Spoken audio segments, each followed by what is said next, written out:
Wait. You don't have to do this every time. You're not inevitable. No. I am Tony.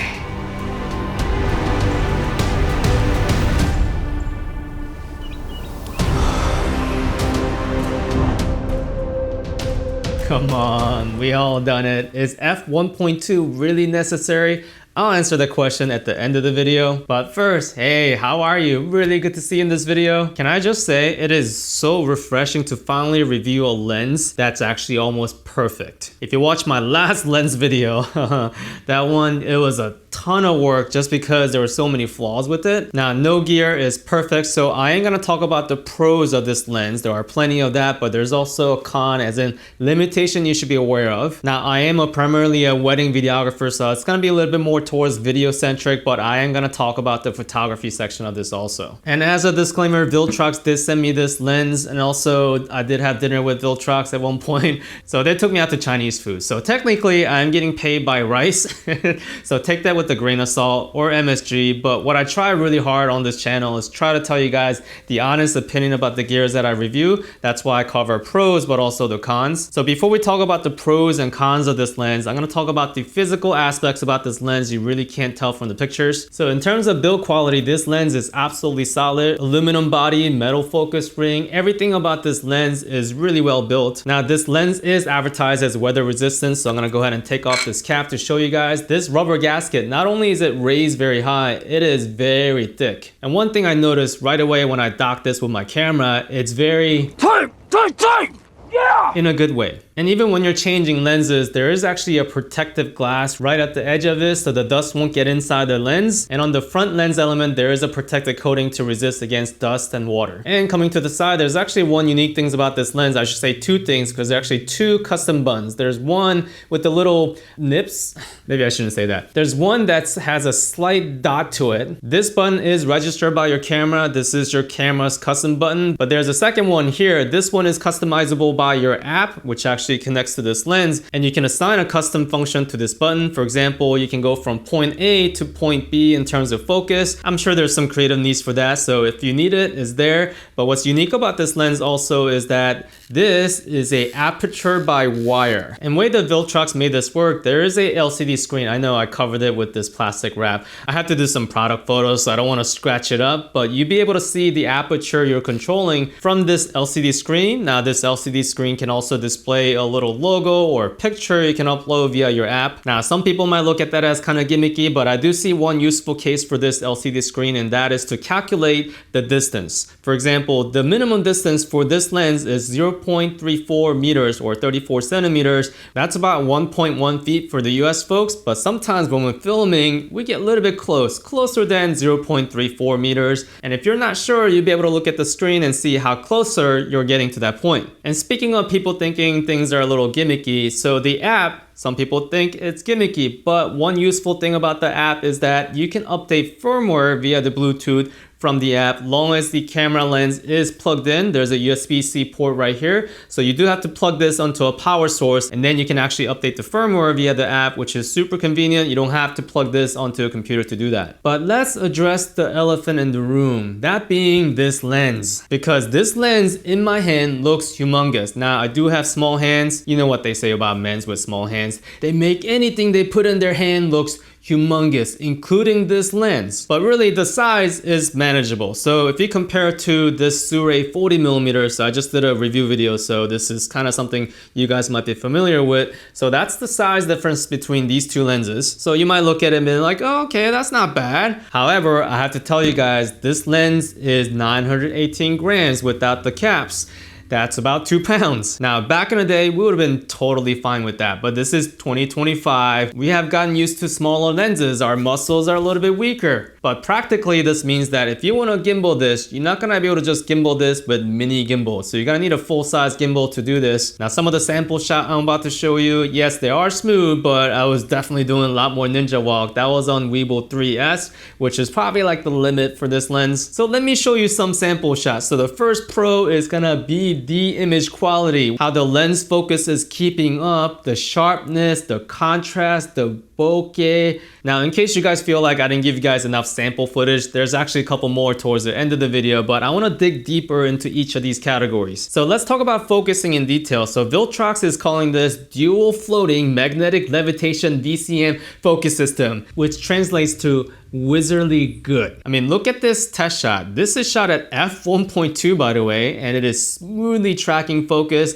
not missing a beat. And of course, as you close down the aperture, this is just piece of cake for this lens. Now let's apply this test footage to real life environment where I had to actually do a little sequence for another friend of mine. His name is David Zoe. He does a lot of lens reviews also. Fantastic channel, definitely go check it out. So before going out to dinner, we had like 1 hour. So everything we shot was pretty much like one take. So when I came back to my computer and looked at this footage, I was impressed. So all I had to do was do a touch track on a little object, not even on a face. I mean, look at this wheel shot. It's not even pulsing, it is tracking as it's moving. So combine this with Sony's face tracking, it is amazing. Look at this shot. This is f1.3, by the way, and thank goodness it was at f1.3 because there's another David in the background and you can't see that part, which means I am not getting demonetized for this video. So maybe shallow depth of field does come in handy, but in terms of photo autofocus, I'm gonna talk a little bit more about this towards the con section of the video. Not that it's horrible, so there's something I want to mention about that,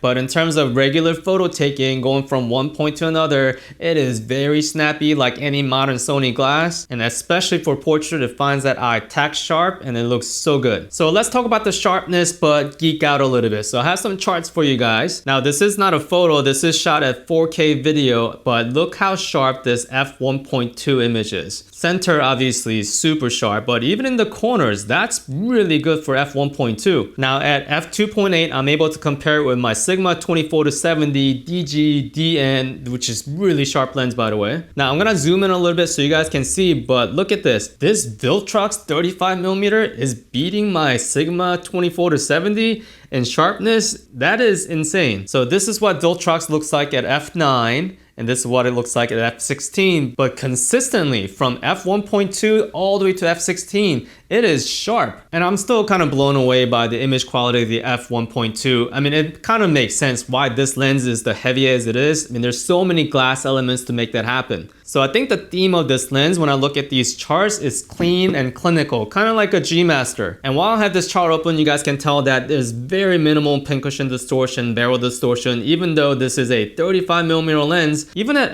f1.2, guys, there's very little chromatic aberration on this lens. And given that this is a f1.2 lens, we have to talk about bokeh, of course, and that is going to be one of the strong points of this lens. These bokeh balls are clean. There are no jagged edges because this is a 11 aperture blade, by the way, just like the Sony 35mm F1.4 G Master. And we got some cat's eye action going towards the corner. And it's not just about the bokeh. A good lens needs to be able to maintain contrast in a difficult environment like this one. This is a 4 p.m. Vegas sunlight, by the way. If you guys ever been to Vegas at 4 p.m., you know how intense that is. It is an entirely different game over there than where I am. At 4 p.m. in Vegas, using that sun as a backlight, this is not an easy shot, guys. Oh yeah, and I didn't use any lens hood, by the way. We're videographers, we don't use lens hood. But somehow this lens is able to retain details in the shadow side and not get completely washed away by all these bouncing lights. And I love how it controls flare. So flare sometimes can be subjective, and I am loving this rainbow color flare. I even like this trailing flare. And you put all these things together and ask yourself, so how much does this thing cost?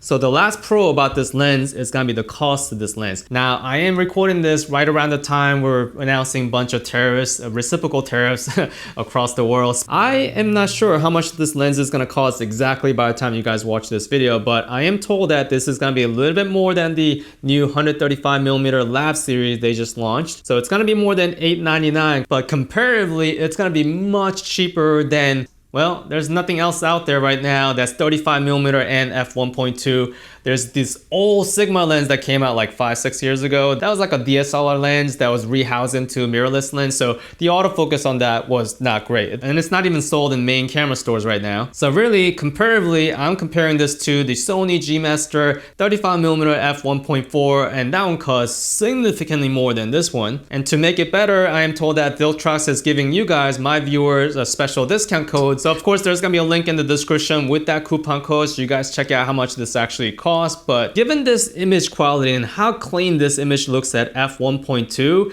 this is a huge value proposition. All right, let's talk about the cons, aka the limitation you should be aware of, and I have to say it was kind of hard to find. I had to like really nitpick at this lens. So remember that photo autofocus I talked about? So I do this with every single lens I review, by the way. So I do a burst test. Now this is not a telephoto lens. I wouldn't be trying to photograph an animal or sports, but I like to know where the limits are. So this is just me running backwards and forwards, and at f1.4 I was getting about 76% hit rate, which isn't bad since that's a pretty shallow depth of field. So at f9 I was getting about 90.5% hit rate. So if you're expecting an upper 90% hit rate on a fast moving object, this one's a little bit below that. So the biggest drawback I would say, and I say biggest even though 35mm f1.4 G Master, it has the same issue, guys. So the drawback on this lens I would have to say is the focus breathing. Now you could argue that the G Master version, because it's a Sony lens, you could use the Sony camera's built-in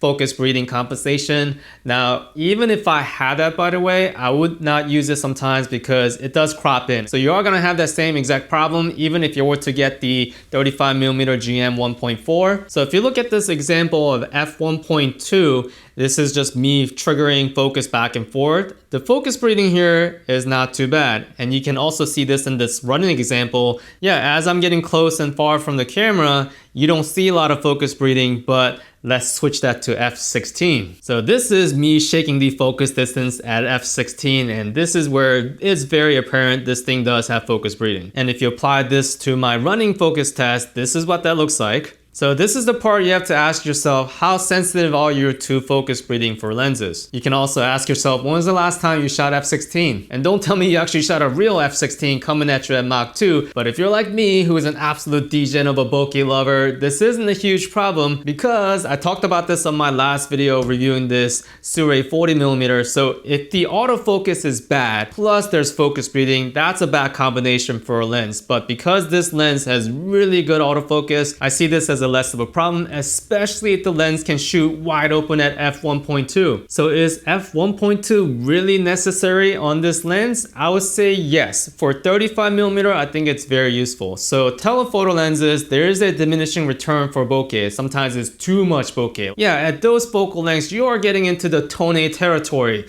Sorry, I had to bring that up. I know it's been like 3 years since the camera conspiracy made that joke. I do like Tony's video. He's the one who helped me out with my part 107. I watched this video to pass the test. So thank you, Tony. We love you. But I'm gonna go ahead and say that f1.2 absolutely matters at 35mm because it's a wider focal length. You see, I'm a wedding videographer. I second shoot for Vu from MVU Films, and I'm in charge of making sure that groom looks good during prep.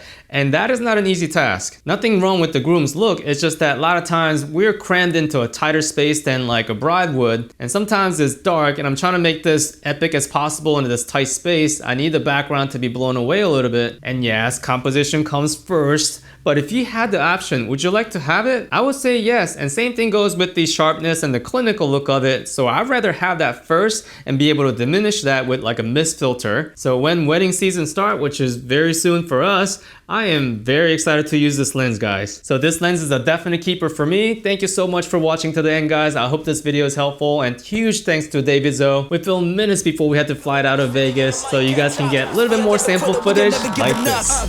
Show the enemies, I'm taking them apart. I'm a young boss, got me feeling like a rock. They can never match it, they can never stop. 'Cause I've been really giving everything that I got.